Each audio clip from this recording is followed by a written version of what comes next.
Hello, my name is Komang Mirah Widiatari and I'm from Faculty of Medicine, Pendidikan Ganesha University. So in this video, I'd like to present my presentation about intrauterine fetal death or IUFD as it for my assignment in English subject for this semester.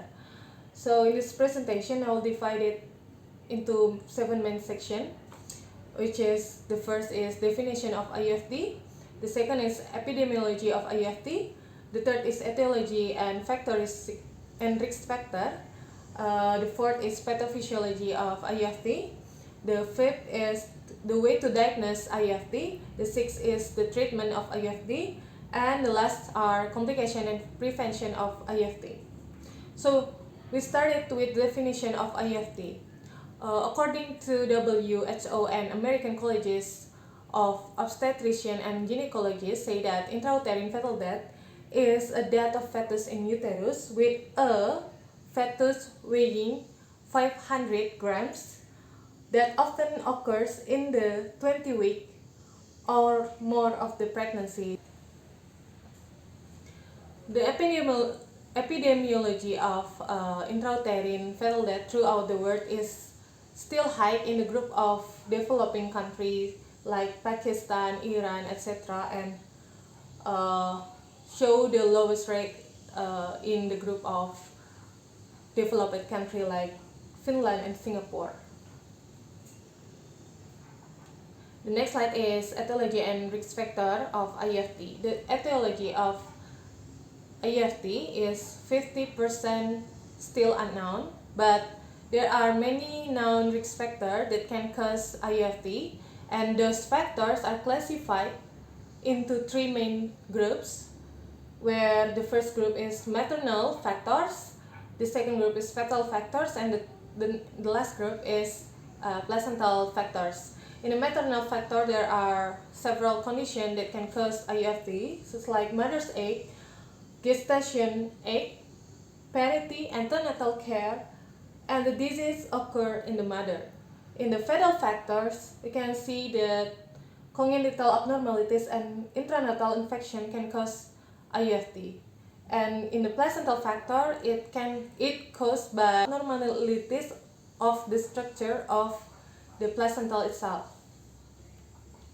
The next is the pathophysiology. Pathophysiology of IUFD can be explained by some change occurs when the fetus is no longer show the sign of life in the uterus. The change consists of four phases, such as rigor mortis, stage of maceration 1, stage of maceration 2, and the last is stage of maceration 3, where it began with fetal stiffness until loss of relationship between bones under the skin of the fetus. The next is the way to diagnose IUFD.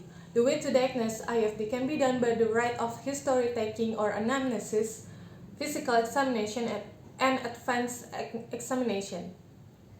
Patients usually complain that they didn't feel the fetal movement in few days, or the fetal movement greatly reduced. Also, they feel the difference feeling of their stomach.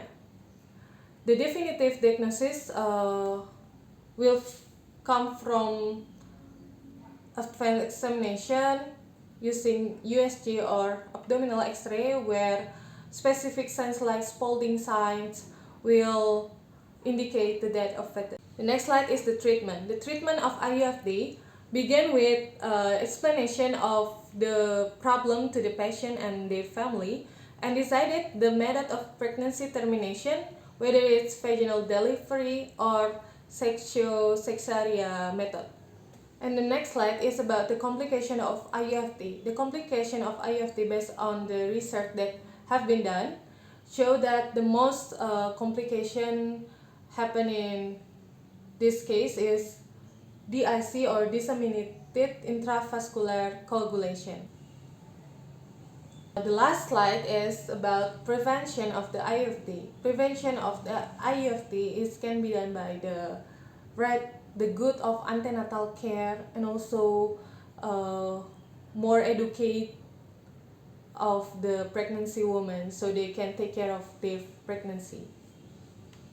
Friends that I use in this presentation, and thank you for the attention, and I'm sorry for some mistake that I have made.